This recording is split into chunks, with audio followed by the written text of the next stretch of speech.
because with mantra, the vibration goes right into the area from the inside. With asana postures, we move the body in ways to open up the chakra externally and internally. We're going to also use energy. That's the latest thing that's really coming through, is the importance of using energy, intuition, feeling how's the chakra, not having someone tell us how it should be or how it is, but instead learning for ourselves how ours is. Om Prithvi Devasya Namaha. Om Prithvi Devasya Namaha. Om Prithvi Devasya Namaha.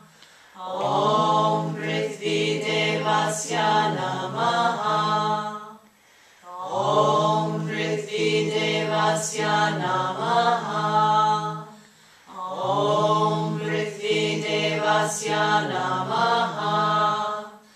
Om Prithvi Devasya Namaha. Om Prithvi Devasya Namaha. Let's all hold Bu Mudra. So with your first two fingers, like you're doing peace sign, we're going to point it down towards the earth. And your fingertips can very lightly touch the earth and feel your spine lift up, open up your shoulders. This greatly shoots the energy down. It grounds us. It grounds us from a seated position or a standing position. Bu Mudra allows us to connect and feel the energy in the base of our body instantly. Mudras are ways of holding the fingers and the hands in certain positions. And there are also mudras you can do with your face or your body. But they direct the energy channels in our body, our nadis, and our energy circuits, our meridians. They direct our energy in a way that can help us in 30 seconds or less. Think of how unconsciously we are holding ourselves so tight where we're pulling in.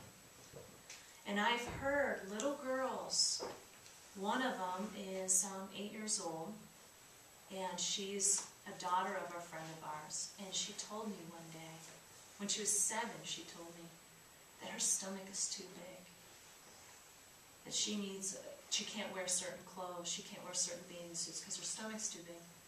Let me tell you, there's nothing there whatsoever.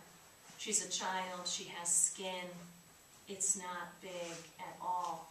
But that early on, we're learning what is acceptable, what's not acceptable.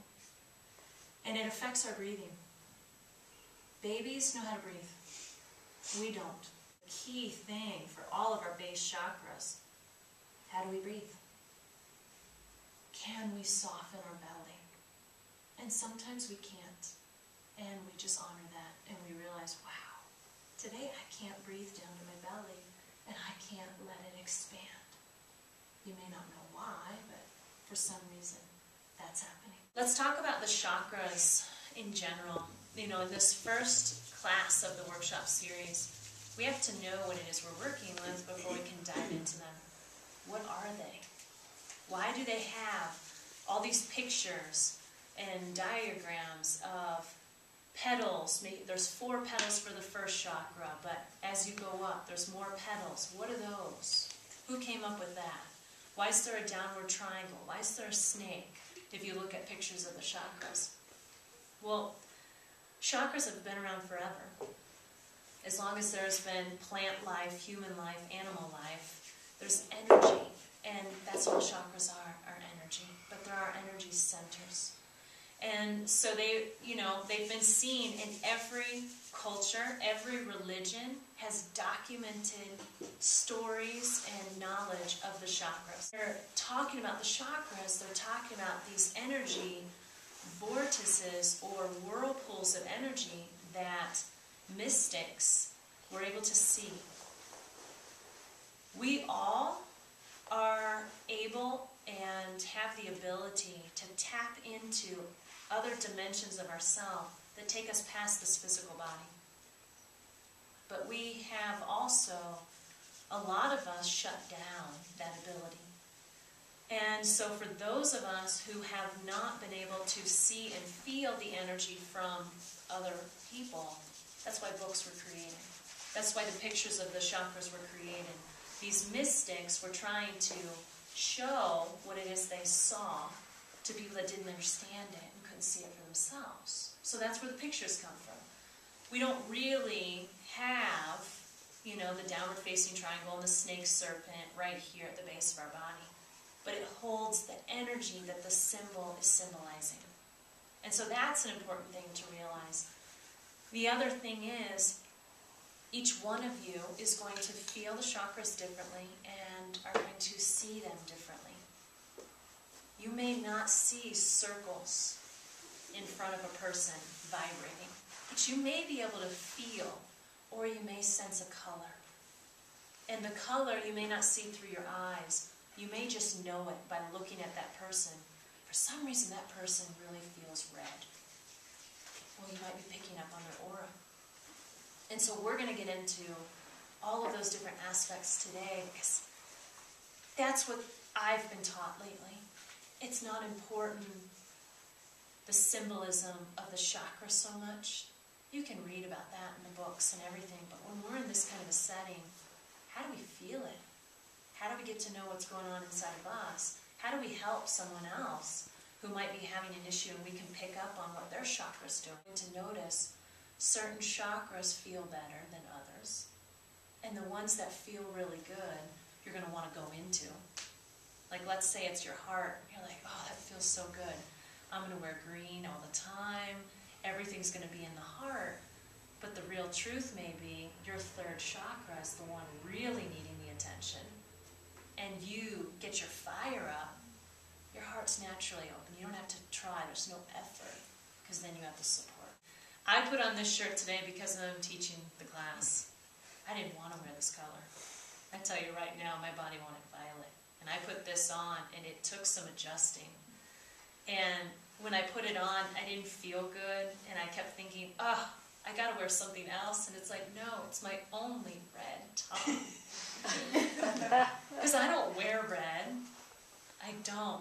You know, I'm one of those people that when Valentine's Day comes and everyone brings out the red sweaters, I'm going, ugh, I don't want that. You know, red is not something that draws me. I want violet and blues and, you know, this. And it's because I probably need this color. But it's just like when you love the heart chakra and you want to wear green all the time, maybe you might have a different chakra to look at.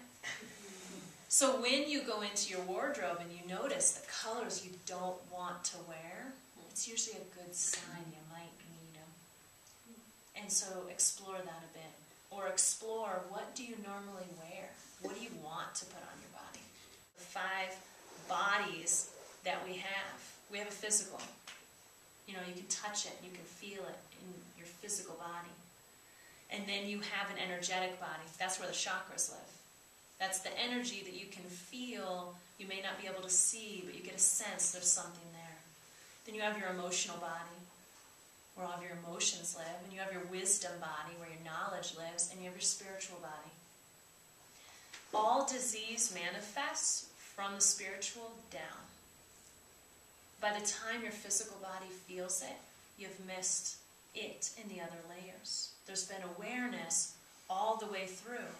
So it comes in with our disconnect to spirit, that moment that we felt alone and we didn't feel the presence of God, universe, creator, whatever it is you want to call it. That moment that we turned that switch off, we had a break in that body, that kosha of our being.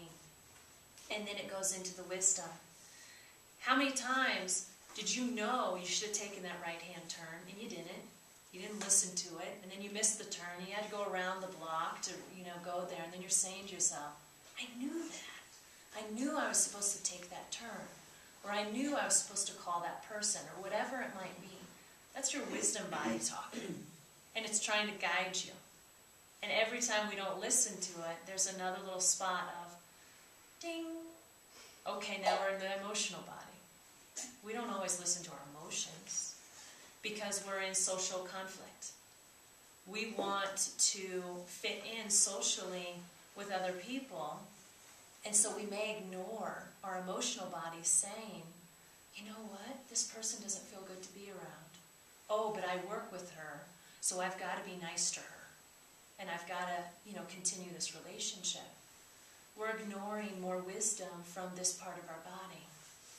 So then it seeps in deeper. And so this is what begins to happen, and then we manifest it in our physical. Well, our physical is our first chakra. Our physical is the first layer of our aura. It's our physical aura that sticks out from our body about 2 inches. And so this is a part of us that we need to really pay attention to. It's usually what first brings people through the yoga doors. They want to get their body feeling good. And then once they're here, you start to go deeper. You start to realize there's more than just this. So that's where Chakra 1 comes in. We're here at the base and at the foundation, and from here we get to move up and go deeper and explore ourselves on these other layers. But we have to start here at the color red.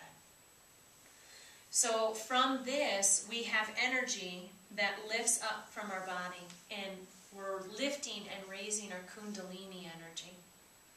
And the Kundalini is bringing the Shakti up to Shiva. And there's more yogic terms. Shakti is energy. Shiva is consciousness. You bring your energy up to reach consciousness. They merge together